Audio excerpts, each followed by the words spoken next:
Okay, let's bow our head and pray bago tayo magsimula. Let's pray. Salamat Lord sa ginawa mo sa buhay ng bawat delegate. Salamat din dahil hindi mo binigo. Lalo na yung mga nag-expect na may gagawin ka. Talaga naman Lord, kinatagpo mo sila. Nagkaroon sila ng face-to-face encounter with you. And today Lord, we pray sa patuloy naming pag-aaral sa iyong salita at sa iyong mga ginawa, patuloy naming maintindihan kung ano ang salvation. Be with us, Lord, and let your Spirit move and speak to us. Thank you, Lord, in Jesus' name. Amen, amen, amen. Sa Acts chapter 4, verse 12, meron pong nakasulat doon, there is no other name given among men that they might be saved. Only the name of Jesus. Sa conclusion, sa short version na ginawa ko, salvation is found in Jesus alone. Ang kaligtasan ay kay Hesus Kristo lang matatagpuan. Bakit po natin masabi yan? Kung wala ang Bible, how you will prove si Jesus talaga ang Savior ng mundo? How you will prove? Pag pumunta ka sa mga dati nating relihiyon, ano ang nasa tuktok ng simbahan? Cross. Sinong napako sa cross? Yung pari ba? Yung pastor ba? Yung simbahan ba nila? O si Jesus? So, yun pa lang, patunay na yung cross na yan ay sumisimbolo kung sino yung napako doon, si Jesus Christ. Pag may lamay sa punerarya, anong makikita nyo sa likod ng kabaong? Cross. At bagamat di natin alam kung yun ang mukha ni Jesus, may nakalagay doon, may nakapako, at sinasabi ng marami, si Jesus yan. So therefore, it is symbolic or figure lang, pero alam ng lahat, si Jesus yan. Si Jesus yung namatay sa krus. Ngayon, ang tanong, bakit maraming relihiyon nagsasabi ang kaligtasan ay sa pagpapamiyembro sa grupo nila? Kung ang kaligtasan ay kay Jesus lang, at sino ang Savior of the world? Jesus is the Savior of the world. Pero may mga simbahan na nagsasabi, walang kaligtasan sa ibang grupo, sa ibang relihiyon, kundi sa amin lang. Halos lahat nagsasabi ng ganun eh. Pero yung isang grupo na medyo malaki-laki at pag tinanong mo yung miyembro, pati yung mga leader nila, ikaw ba pag namatay pupunta sa langit? Ang sagot nila, walang nakakaalam yan. Siguro, unang sagot, walang nakakaalam. Pangalawa, siguro mabait naman kami, ako, or nagtatry. So itong grupong ito yung pinakamatagal na relihiyon na nag-exist sa buong mundo na nagkiklaim walang kaligtasan pag hindi ka miyembro ng church nila. Pero pag tinanong mo leader nila, hindi alam kung paano maligtas. Parang si Nicodemus lang. Nagtanong pa kay Jesus, paano pumasok sa langit? And then sabi ni Jesus, kailangan mong ipanganak muli. Sabi ni Nicodemus, paano yun? Imagine mo, sabi ni Jesus, leader ka pa naman. Bishop ka pa naman, di mo alam kung paano pumasok sa langit. Paano na yung mga pare? Paano na yung miyembro nyo? Kung ikaw bishop, di mo alam pumasok sa langit, paano na miyembro mo? Kung ang bishop hindi alam pumasok sa langit, alam ng miyembro? Kaya nga sabi ni Jesus, you blind leaders, blind guides, ginaguide nyo ang bulag, kapwa kay bulag, saan kayo malalaglag? You will fall into the ditch. Yung ditch na tinutukoy doon ay impyerno yon. So itong grupong ito, kiniklaim ng doktrina ang kaligtasan sa kanila lang. Pero pag tinanong mo leader, hindi makasagot. Doon sa Aklan, merong religious leader ng grupo nila. Tumanda na. Nag-retired na. Inaalagaan ng isang youth na Christian. Tinanong siya, matandang-matanda na. Malapit ang mamatay. So sabi ng youth, Father, pag namatay po ba kayo, sa heaven kayo pupunta? Ay sabi ni Father, hindi nga ako sure, ining eh. Ay patay tayo dyan. Naglingkod ka sa Diyos daw kuno for the whole of your life and then tinuro mo sa mga tao patungkol sa Diyos at langit pero ikaw pala hindi papunta ron. Anong tawag doon? Budol yon. That is deception. So, yung pangalawang grupo na medyo malaki-laki din, ito naman pag tinanong mo yung mga miyembro nila, kayo ba ligtas at pupuntang langit? Ang sagot agad ay yes. Kasi ang turo sa kanila at doktrina, bagamat hindi sila nagbabasa ng Bible, ay pag miyembro ka sa iglesyang ito, sa simbahang ito, sa religion na to, sure ball ka ligtas kahit ano pang gawin mo sa buhay mo. Sureball ka, ligtas ka. So kaya pag tinanong mo miyembro, ligtas kami kasi dumaan kami sa pinto. Pag pumasok sa pintuang ito, maliligtas ka. Ang tanong, sino pa talaga ang Savior? Yung simbahan o si Jesus? Yung religion o si Jesus? Ngayon kung totoo ang simbahan mo ang makakapagligtas, dapat yung simbahan ang pinako sa krus, hindi si Jesus. Our church is the Savior of the world. Our religion is the Savior of the world. Dapat makikita mo doon sa krus, uy, simbahan yung nakapako, yan talaga ang tagapagligtas. So ang tanong, bakit hindi nakapako yung simbahan nila? Sino ba talaga ang Savior of the world? Sino? Simbahan nila o si Jesus? Of course, magmula sa funeral service, kita mo si Jesus. Sa tuktok ng simbahan, may cross si Jesus. So hindi yung simbahan na nakakapagligtas, hindi yung grupo, hindi yung sekta, hindi religion na nakakapagligtas. Jesus only. Only Jesus. Jesus is the way, the only way, the truth, and the life. No one can go to heaven, to the Father, except through Jesus. John 14:6. Ngayon, ipagpipilitan nila pag di ka miyembro sa amin, hindi ka ligtas. Ipako nyo simbahan nyo. Sama na yung mga pastor at ministro nyo.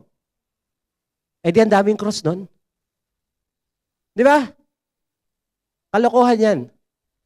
Sabi ng Bible, Acts 4:12, walang pangalan, walang nagliligtas sa tao, kundi yung the only one Savior, and that is Jesus Christ. Amen? John 3:16, God so loved the world that He gave religion. God so loved the world that He gave groups, simbahan, pare, ministro, pastor. God so loved the world that lahat ito nang matay sa krus. Ganon? God so loved the world that He gave His only Son. Only Son. Kalokohan na sabihin mo, pag di ka namin miyembro, hindi ka maliligtas. Anong miyembro ng simbahan yung magnanakaw na namatay sa krus na sinabihan ni Jesus, today you will be with me in paradise. 7 last word. Anong religion niya? Nagpabautismo ba siya? May nagtuturo pa, pag di ka nabautismohan sa tubig, hindi ka papasok sa langit. So therefore, hindi nakapasok sa langit yung magnanakaw. Binudol siya ni Jesus? Ha? Ang daming turong relihiyon na kalokohan. Magbasa kayo ng Bible para malaman nyo ang katotohanan. Dahil when you read the Bible, you will know the truth and the truth will set you free. So ang daming kalokohan sa mundo. So yung salvation can be found only in Jesus, period. No minus, no plus. Walang Jesus plus. Teka, Jesus tama, pero yung nanay, importante din eh. Di ba? Di ba importante yung nanay nyo? Yung tatay mo. Kung importante yung nanay mo at tatay mo, importante din yung tatay at nanay ng nanay mo. So ilan na tagapagligtas? Ha? Hindi na Holy Trinity, Holy Family. Kaso hanggang dun pa, Holy Clans. Kaya mangyayari dyan, pati yung baka nyo ay kasali na Holy Cow. Salvation can be found only in one. One way,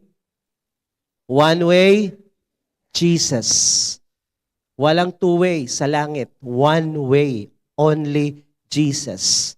So ito, Juhia, Jesus Our Hope International Assembly cannot save you.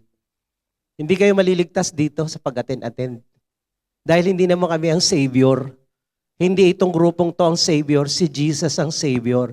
Kami ay mga traffic enforcer lang. This is the way. Dito kayo pumunta kay Jesus. Tinuturo lang namin kung saan kayo maliligtas. Kay Jesus lang. Amen? Palakpakan naman natin si Jesus. Now, kung clear na yan, ang salvation kay Jesus lang, hindi kay Buddha, hindi kay Krishna, hindi kay Allah, hindi kung kani-kaninong pangalan.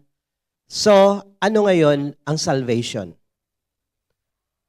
Kung sigurado kang ligtas ka na, alam mo yung salvation. Ano ang salvation? Pag tinanong mo yung hindi ligtas, sasabihin nila, kasi pag tinanong mo yung miyembro nila, ligtas ka na ba? Walang nakakaalam. Actually, hindi nga nila alam yung salitang ligtas o salvation. Pero sa iba na medyo nag-isip, yung ligtas pupuntang langit. Correct? O sino sa inyo ang pupuntang langit? Hindi ngayon ha. Kasi may nag-aantay pang utang sa babayaran nyo mamaya. Maglalaba pa kayo. So, sino pupunta sa langit? Pag dumating si Lord, kukunin. Ayan, one day, magkikita-kita tayo ron. So, bakit tayo papuntang langit? So, yun ba yung salvation?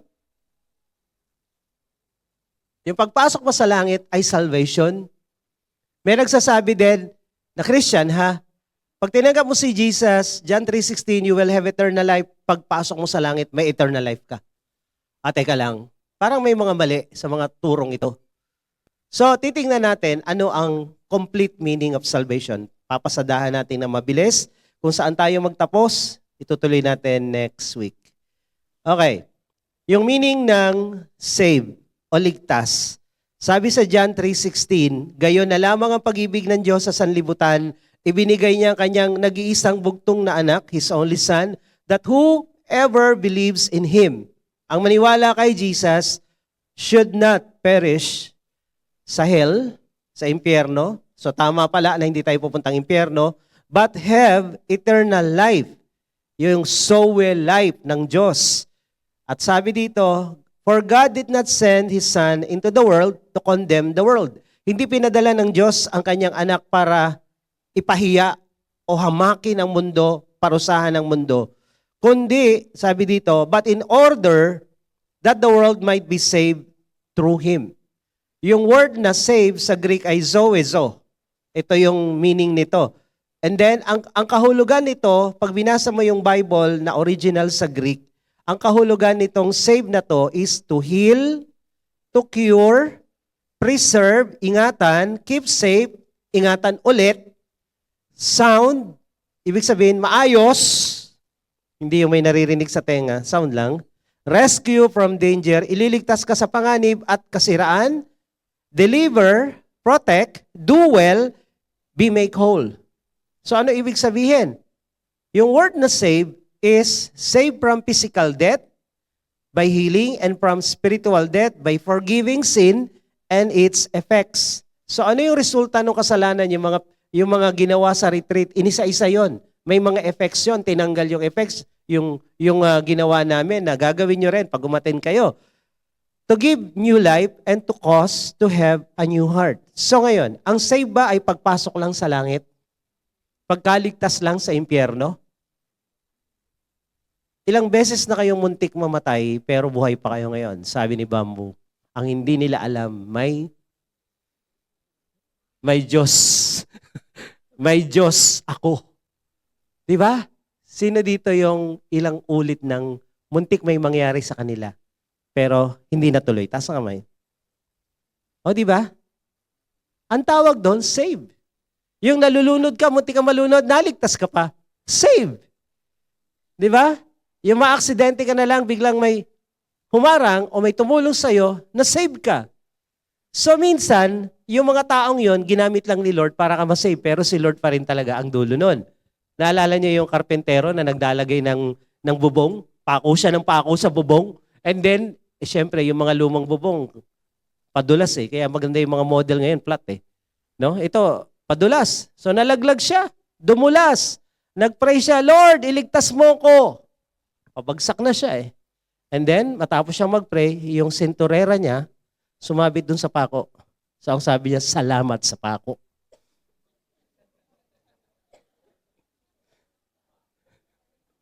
Bastos. Sa Diyos nagdasal, sa pako nagpasalamat. Ganun ba kayo? Tandaan nyo, ginagamit ni Lord mga instruments. Kahit tao ginamit niya, siya pa din yon. Lahat ng mabubuting bagay galing sa Diyos. Pag may mabuting bagay na dumating sa iyo, ginamit ni Lord yan. Amen? So, the meaning of salvation is complete. So, Romans 1:16. Sabi dito, I am not ashamed of the gospel, for it is the power of God for salvation. Hindi ko kinahihiya yung ebanghelyo, yung magandang balita ng kaligtasan ni Jesucristo, dahil ito ang kapangyarihan ng Diyos para magligtas Pag hindi mo shinare yung gospel, hindi maliligtas yung tao. Pag hindi mo kinuwento patungkol kay Kristo, yung taong yan pupunta ng impyerno. Pero pag narinig niya yung salita ng Diyos, magkakaroon siya ng opsyon. Pumuntang impyerno o pumuntang langit. So the word salvation is soteria sa Greek. To everyone who believes, to the Jew first and also to the Greek. Ngayon, ang meaning ng soteria is deliverance, preservation, soundness, matinong utak, matinong puso, matino lahat. Health, prosperity, happiness, rescue, safety, physical, moral, general well-being. Salvation is both material and spiritual. May mga nagsasabing grupo na ang prosperity ay hindi tinuturo ng Bible. Okay, turo natin lahat ng tatanggap kay Kristo maghihirap at walang kakainin. Okay lang? Bawal kayo magsipag at magtrabaho dahil bawal yumaman. Ang yumayaman ay napapasama dahil ang naghahangad ng salapi, money is the root of all evil. May mga ganun magturo. Hindi po money is the root of all evil, the love of money. So may mga nagtuturong ganun. Ilang pastor na yung na-meet ko, sabi nila, hindi yan literal na blessing. Spiritual yan. At sa langit mo yan patitikman. Di umuwi ka na. Uwi ka na para matikman mo. So therefore, kami na nakakatikim ng blessing dito nasa kasalanan at ikaw nasa kabanalan, ikaw na lang. Sabi ko, kayo na lang. Si Lord, sabi niya, your will be done, your kingdom come on earth as it is in heaven. Anong kingdom meron si God? Purdoy? Kingdom na walang makain? Kingdom na baon sa utang? Kingdom na maraming sakit? Hindi yun ang kingdom ng Diyos. Sa kingdom ng Diyos, lahat kompleto, lahat ng magagandang bagay andun. Kaya kung sinabi ng Biblia at ng prayer, your kingdom come, dumating sa amin yung kaharian mo sa langit, ibig sabihin kung anong meron doon, maranasan natin sa lupa. Hindi sasabihin ng mga pastor na to, hindi, ano yan spiritual ang tinutukoy dyan. Pero kung aaralin mo ang Bible at mag-iisip ka ng tama at tama yung aral mo, yung salitang soteria sa Greek Bible, sa original Bible is, salvation is both material and spiritual. Dalawa, may spiritual, may material. So kalooban ba ng Diyos na pagpalain ka? Kalooban ba ng Diyos na gumaling ka? Itong grupong ito na nagtuturo, cessation theology yung tinuturo nila na ang Diyos daw hindi na gumagawa ng himala. So kung hindi na siya gumagawa ng himala, hindi na siya Diyos. Hindi raw siya nagpapagaling ngayon, noon lang daw. So kung hindi na niya kaya magpagaling ngayon, mali ang Malakay 3:6, I am God, I change not. Mali ang Hebrew 13:8, I am the same yesterday, today, and forever. So mali pala. So huwag kayong makikinig dyan Maraming nandiyan dyan sa Facebook. Yan ang turo nila. At sila rin yung nagtuturo na ang Diyos lang ang namimili na gusto niya iligtas. Kung ayaw niya sa'yo, sorry ka. Itong grupong ito, mga wolves in sheep clothings. Nagpapanggap ng mga pastor at Christian, pero ang tinuturo, anti-God. Imagine mo, i-accuse mo si God na namimili, may favoritism. I-accuse mo si God na mahinang God, mahinang nilalang, hindi kayang gumawa ng himala. Kasi tapos na yung church, tapos na yung Bible na gawa na. Kalokohan. No? So dito, at ang turo nila, hindi prosperity, physical o material, spiritual. Pero pag binasa mo ang original Bible, prosperity in the Bible is literal and material aside from spiritual. Kaya nga yung ibang mga pastor, karangalan nilang mamatay na walang kinakain. Kasi yun daw ang sabi ng Bible. Hindi po karangalan yon, kahangalan. At huwag niyong gagayahin yung kahangalan na ganyan. Hindi karangalan na namatay ka sa utang at napahiya ang Diyos mo. Hindi yan karangalan. Ang karangalan, nakita ng mundo, pinagpala ka, dahil sa pagsunod mo sa Diyos, binibless ka ng Diyos. Dito tinuturo natin yung blessing and suffering. By the way. Kaya ang dami kong topic about suffering. So parehas siya nararanasan. Pero ang turo nitong grupong ito, suffering lang tayo. Kasi we suffer pagsunod kay Kristo. So ikaw na lang, huwag nyo na kami damay. So the meaning of salvation sa Romans 1:16 and then sa Acts 28:28, the word salvation dito Therefore, let it be known to you that this salvation, soterion pa rin, of God has been sent to the Gentiles, they will listen. So the same, kanina, sowezo, soteria, ito naman, soterion. So tatlong salita ng salvation at save sa Greek, sowezo, soteria, at soterion. Pero ang meaning, tingnan nyo, kung nagkakaiba pa. Rescue, deliverance, safety, liberation, release, preservation. It is an all-inclusive, holistic word signifying forgiveness, healing, prosperity, deliverance, safety, rescue, liberation, and restoration. Yung ninakaw ng dyablo ko, ikaw dati hindi ka pa Christian sa negosyo mo, nagkalugi-lugi, ngayong Christian ka na, dapat mabawi mo lahat yun. Yung sinira ng dyablo sa pamilya mo dahil hindi pa kayo Christian, ginulo niya, sinira niya, dapat ngayon ma-restore yan. Mare-restore yan. So ang sabi dito, kasama yung restoration.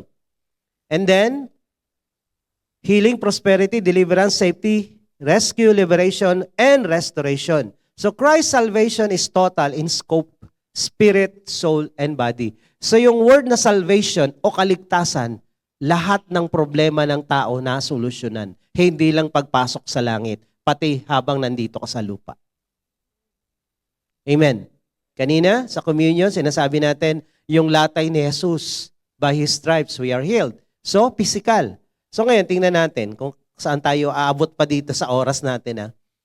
Jesus' salvation is for our spirit, soul, and body. Ang tao po ay binubuo ng spirit, soul, and body. May nagtuturo din na grupo, lalo na yung mga Jehovah, na soul and body lang daw. So pag namatay ka dyan, kinain ka ng lupa, tapos na, walang heaven, walang kung ano-ano. Sa ang Bible malinaw, sabi ng 1 Thessalonians 5:23, the God of peace Himself sanctify you completely. Pag sinabing completely, lahat, holistic, and may your whole, so complete and whole, kasama ang spirit, and soul, and body be kept blameless at the coming of our Lord Jesus Christ. Pagbalik ni Lord, yung spirit mo, yung soul mo, yung body mo dapat maayos. Yung ginawa natin sa retreat, kasali lahat yan. So ngayon, ano ang spirit? Ang spirit po, ganito, balik tayo sa Genesis. Nung nilikha ng Diyos si Adan, saan galing? Hello? Galing sa alabok. From dust, you will return unto dust. So galing sa alabok. Clay. So ginawa ni Lord yung tao out of clay, alabok. So nagkaroon ng formang tao. Pogi? Hindi. Siyempre, si Lord pa, hindi gumagawa ng pangit yan. So ginawa niya si Adan. And then, ang sabi doon sa Bible, and the Lord breathed. Hiningahan niya si Adan. And the man, Adam, became a living soul. So tingnan nyo ha, may body galing sa alabok, may soul, pero walang buhay. Yung spirit, ito yung hininga ng Diyos. Lahat ng bagay nilikha ng Diyos, binigyan niya ng buhay. Ganon din naman ang tao, binigyan niya ng hininga. Pag binasa niyo Ecclesiastes, pag namatay ang tao, babalik sa alabok yung katawan, yung kaluluwa, pupunta sa impyerno kung hindi Christian, or kung Christian siya, pupunta sa langit. In the New Testament. In the Old Testament, hindi. May ibang compartment. Pero yung spirito, sabi doon sa Ecclesiastes, babalik sa Diyos na siyang nagbigay. So the spirit is the breath of God. Yung spirit mo, okay, so yung spirit na yan, nakakakonect sa spirit world.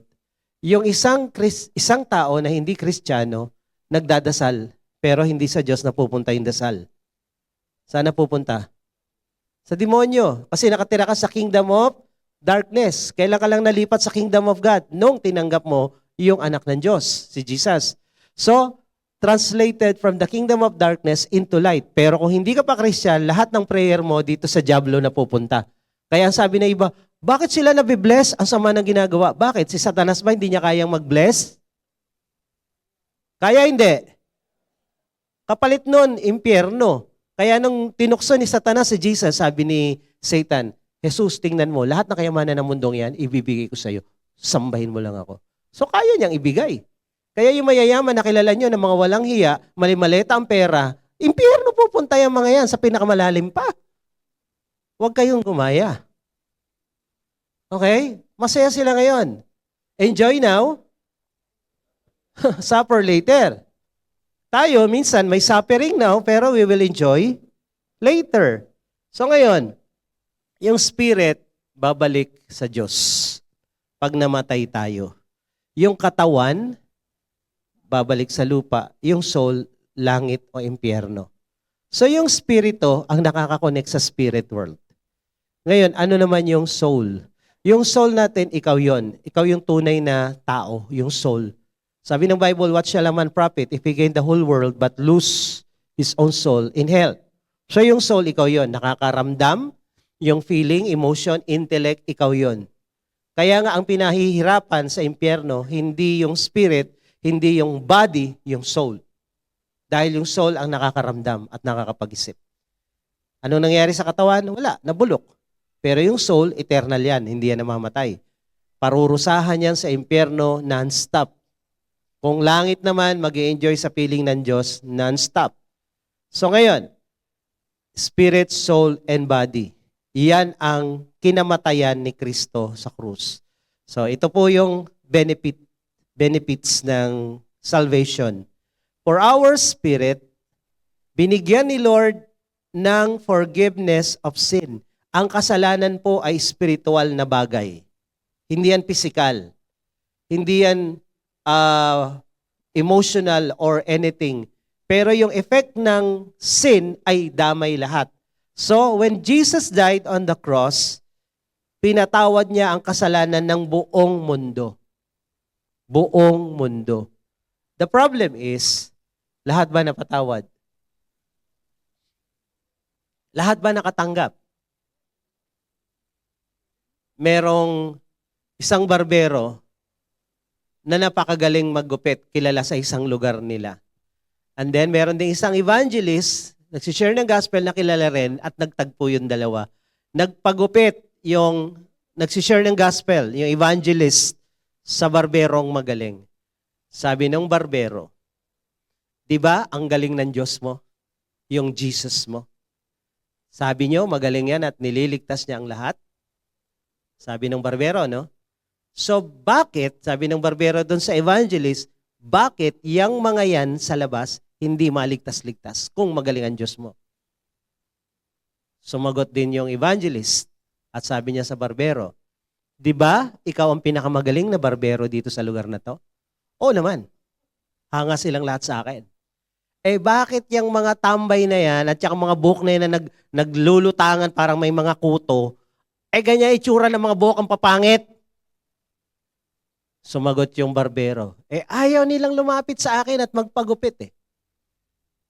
Sabi na evangelist, ganun din naman. Kahit anong galing ni Jesus at binayaran niya kasalanan ng mundo, kung hindi naman sila lalapit, di nila matatanggap yung kapatawaran. Kailangan nilang lumapit. At bakit tayo nagsishare sa kanila? Para maliwanagan sila, kailangan yung lumapit. Kailangan yung mag-ABC, ini-explain natin. Walang kusang lalapit sa Diyos kung walang gagamitin at walang gagamitin kundi ikaw. Sabi mo sa katabi mo, ikaw. Wala nang iba. Para sila lumapit, may gagamitin na maglalapit. Naalala niyo yung paralitiko, nilapit kay Jesus, 4 ang naglapit. Hindi lalapit ng kusa ang taong makasalanan. Kailangan merong gagamitin. Merong magagamitin dito. Patingin kamay nyo. Ayan, sabihin mo ako yung gagamitin ni Lord. Ilalapit ko yung mga kamag-anak ko, pamilya ko, tauhan ko, trabahador, kapitbahay, kaklase. Ikaw ang gagamitin. So sabi dito, forgiveness of sin, ito yung binayaran ni Jesus sa krus para sa spiritual na bagay. And then binigyan tayo ng eternal life. Kaya nga meron tinatawag na rebirth o born again. Nung na-born again ka, may bago kang buhay. At yung buhay na yon, yun yung tinatawag na Zoe life. Yun yung buhay ng Diyos na nilagay sa iyo sa pamamagitan ni Kristo. Tumira si Kristo sa puso mo at ang bitbit ni Kristo ay buhay na walang hanggan. So yung buhay na walang hanggan, Kay Kristo lang yon. At nung pumasok siya, nagkaroon ka kasi nandyan siya. So ang eternal life, hindi sa langit makukuha. Meron ka na now. Sabi mo sa katabi mo, meron ka na now. Eternal life nandyan. Buhay ng Diyos, buhay ni Jesus yon. Ang turo ng iba, pagpasok mo sa langit, bibigyan ka ng buhay na walang hanggan. Ha? Ngayon ko tinanggap si Jesus eh. Ngayon meron ka na. Sabi mo sa katabi mo, meron ako. Si Jesus nandito. Pangalawa, sa kaluluwa, namatay si Jesus para sa ating kaluluwa. Ito yung ginawa namin kahapon. Deliverance, freedom, righteousness, peace, joy, happiness, etc. Dahil ang soul ang nakakaramdam at nakaka-feel ng emotion, lagi kang galit, lagi kang malungkot, lagi kang depressed, lagi kang anxiety, pag na-deliver ka sa kagagawa ng dyablo, ang lagi mong nararamdaman, peace, joy, happiness. Forgiveness, nakakapagpatawad ka sa mga tao sa paligid. Nakakapag-let go ka, minsan bibigay ka konti, medyo tataas yung temperatura mo, pero pagkatapos nun, bababa agad. Kasi alam mo, si Lord nandyan. So, namatay siya para sa soul. Then, namatay din siya para sa body. Dito pumapasok yung prosperity and healing na tinatanggi ng ibang nagtuturo na hindi daw yan para sa atin. O para saan yan? Sa anak ng dyablo? Pagka anak ng dyablo, ang may hawak ng lahat ng salapi, sasama ang mundo. Pero pag ang mga anak ng Diyos pinagpala, ano ang mangyayari sa mundo? Papangit, gaganda. Gaganda, bakit? Anong gagawin mo sa pera? Itutulong mo, di ba? Marami kang tutulungan. O, bukas tayo ng Bible study, pakainin lahat yan sa McDo, 1,000. O, di ba? Ikaw to sa Jollibee naman. So, ang dami mong pera, ang dami mong magagawang mabuti. Dahil ang pera ay nagagamit sa kasamaan at sa kabutihan. So, kung may pera masama, dadami ang kasamaan. Pag ang may pera mabuti, dadami ang kabutihan. Kaya pagpalain nawa tayo ng Diyos. Amen? Tayo ang magiging mayaman. So, dito na lang muna tayo. Tayo po tayong lahat. To be continued next week.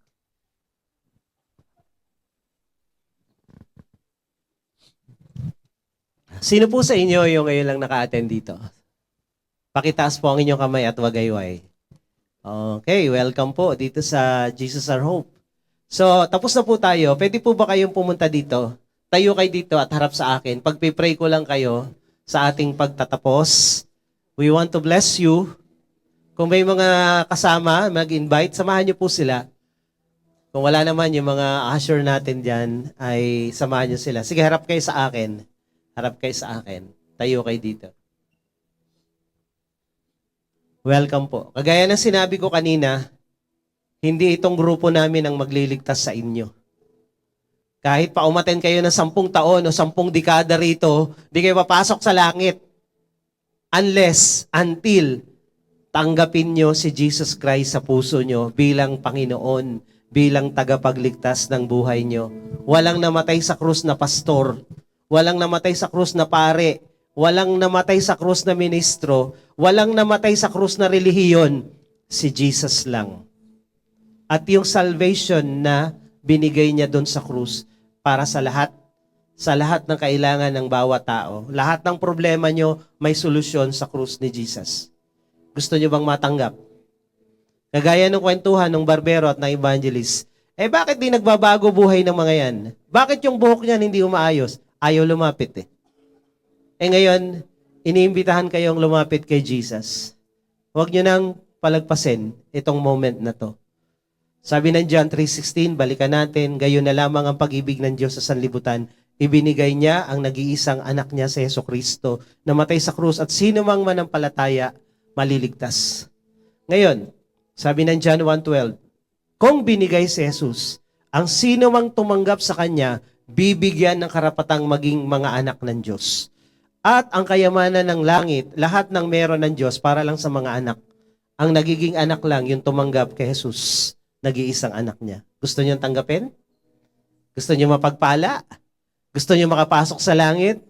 Si Jesus ang daan ng katotohanan ng buhay. Walang pupunta sa langit kung hindi kay Jesus dadaan. Okay? So let's bow our head, let's close our eyes. Lahat po tayo mananalangin. At sa pwedeng magtaas ng isang kamay sa Diyos, taas po natin yung isang kamay natin doon sa mga walang bitbit. At sumunod kayo sa panalangin ito. Sabihin nyo, Panginoong Jesus, Panginoong Jesus, ako po'y lumalapit sa iyo. ako po'y lumalapit sa iyo. Nagpapakumbaba. Nagpapakumbaba. Inaamin ko, Inaamin ko, ako'y isang makasalanan. ako'y isang makasalanan. At wala akong magagawa At wala akong magagawa para iligtas para iligtas o ayusin o ayusin o baguhin o man baguhin man ang aking sarili. ang aking sarili. Ngunit Panginoon, Ngunit Panginoon, ako po'y nananampalataya, ako po'y nananampalataya. kaya ka namatay dun sa krus, Kaya ka namatay doon sa krus ay para tubusin ay para tubusin at iligtas ako at iligtas ako sa lahat ng kasalanan, sa lahat ng kasalanan, sa lahat ng sumpa, sa lahat ng sakit, sumpa, karamdaman, sakit, karamdaman, kasama ang kahirapan. kasama ang kahirapan. Sa oras na to, Sa oras na ito, tinatanggap kita tinatanggap kita sa aking puso. sa aking puso. Pinapapasok kita Pinapapasok kita bilang aking bilang Diyos, aking Diyos, Panginoon, Panginoon, at at tagapagligtas tagapagligtas ng aking buhay. ng aking buhay. Salamat po Salamat po sa pagmamahal mo sa pagmamahal mo at pagpapatawad mo. at pagpapatawad mo. Ito po ang aking dalangin Ito po ang aking dalangin sa pangalan ni sa Jesus. pangalan ni Jesus. Amen. Ako na lang po magpipray, baba nyo na inyong kamay. Patuloy lang tayong nakayukot, nakapikit. Lord, dalangin ko sa mga anak mo na lumapit dito sa harapan, tinanggap ka nila. At ang pangako mo, lahat ng tatanggap sa iyo, magiging anak mo din. At lahat ng mga meron sa langit, mabubuting bagay para yan sa mga anak mo.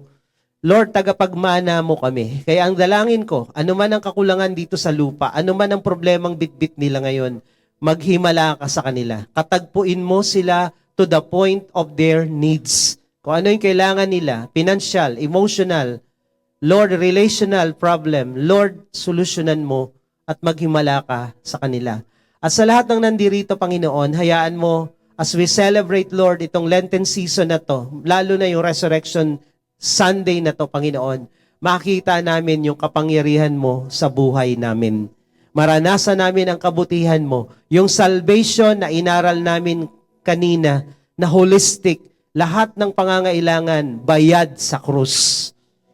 Complete payment ang binigay mo. Paid it all, Lord. Kaya Lord, salamat sa binayaran mo na tinatanggap namin ng libre. Sa lahat ng ito, binabalik namin sa iyo ang kaluwalhatian at karangalan, papuri at pagsamba sa pangalan ni Jesus. Amen and amen. God bless you po.